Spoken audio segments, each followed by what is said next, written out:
Hello বন্ধুরা, আমার menu চলে দেখতে পাচ্ছ ঠাকুর মুখ বানাচ্ছিলাম।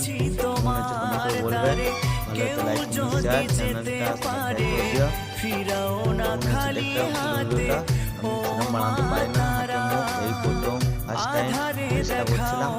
মনে হচ্ছে দেখতে ভালো লাইক শেয়ার চ্যানেলটা সাবস্ক্রাইব করে দিয়ে কখনো রনং দেবী কখনো মুখ দেখতে পাবো পুরো ভিডিওটা। বাংলা মুখ, এটা টানা চোখে, এটা একটা ৬০ ঠাকুর মুখ হবে। কখনো রনং ইনস্টাগ্রামে কখনো মাচন্ডী পারি না, কখনো যে দূর চেষ্টা করেছি তোমাদেরকে দেখতে পাবো পুরো ভিডিওটা। মাতা